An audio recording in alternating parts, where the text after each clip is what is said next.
All right, we've got our first what the hell just happened thing of the regular season. Steve Nash is out, Ime Udoka's in. What the hell? Where do I go from here? The Nets can never be boring. We'll put it like that.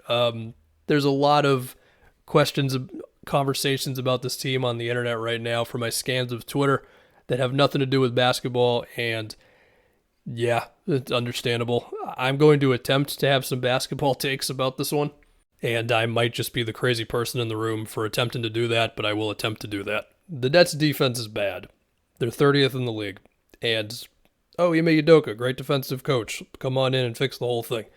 Well, a couple things. Number one, the Celtics, while Udoka did turn them into that amazing defensive team, they also had the roster that was capable of doing that. You know, they could switch a whole bunch of stuff with their wing players. You already had Marcus Smart. You had the great thing where he moved Time Lord into a help position and all that, and then Horford, who's very stable at guarding screens and all that. The Nets are not as equipped to have that sort of a thing. Now, can Udoka still give them a drastic turnaround? I think he could make them much better than 30th. I mean, I do think Ben Simmons needs to get back to, if not near defensive player of the year level, at least like competing for an all defense spot level. And then after that, it's like, well, KD can be a great help defender. We've seen him do it in the past. Nick Claxton has switchability. He's also kind of thin, so depending on the matchup at center, he's just going to have a tougher time, but there's potential there. You're also hoping, because this was another impact Udoka had with the Celtics, he just kind of made them all wake up a little bit more, as basic as that sounds. Run a little harder on that closeout, get back on defense better. Little things that sound kind of cliche, but they just matter a lot. And for this Nets team, they're currently, on top of just the defense being shaky, they're also the worst defensive rebounding team in the league right now. In terms of a game plan specific thing, maybe Udoka will look at this roster and go, yeah, my nearly switch everything thing with the Celtics is not going to go as well. Perhaps he could still try with this team.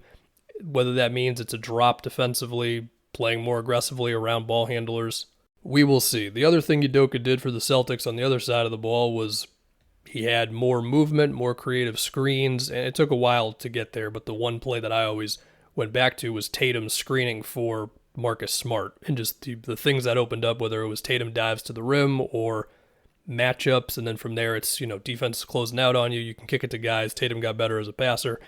And for this Nets team, there's potential for Kevin Durant as a screen setter. Of course, the whole conversation about Ben Simmons as a screen setter, and I've already talked about Ben enough for my energy, to be honest with you. Like, encouraging him to look to score at the basket, simply doing it. There was that one tweet that went around of him just having these moments in his past of just going full speed to the rim and dunking on guys.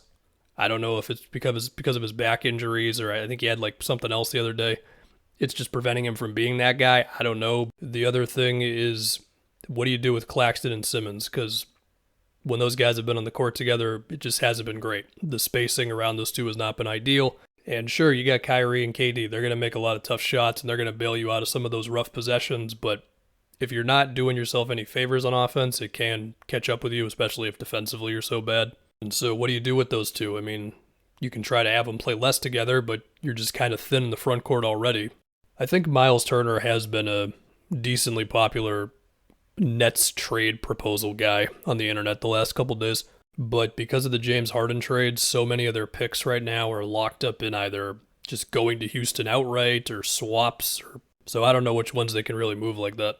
The other idea is, can you make it work with those two between screen setting and where one is located in relation to the other? When I was talking about like Jared Allen and Evan Mobley, it's clear the Cavs have a plan when those two are on the floor together where if one is screening for the ball, the other one is a decent ways away on the opposite side of the court or in the dunker spot, right? Of course, just because one team can make it work with two big guys who are not going to shoot threes like that, it does not mean everybody can make it work. But yeah, those are the challenges Udoka has so far. On top of just, okay, so it's currently November 1st. What the hell is everything with this team going to be on, January 1st? Can we get like a chill couple of months? Is that at all possible? On the other side of this for the Celtics, real quick, well, for right now, Joe Mazzulla's the guy. And the early thing on the Celtics is their offense has been better. Their defense has been actually kind of bad, and it's scaring me a little bit. I don't know if I should really be concerned just yet or not. But Mazzulla so far, he seems competent. He doesn't seem like he's super duper overwhelmed. Granted, we're 6 games into the season, so we'll see. If at any points they have the doubts about Mazzulla, you start scanning the league a little bit. And to me, the best available coach, unless I'm just forgetting somebody obvious, is Quinn Snyder. Granted, he's had his moments with the playoffs and the Jazz, but you take what you can get, and I would be okay with that if it came to Missoula. But for right now, Missoula's got the job, and we'll just see how it goes.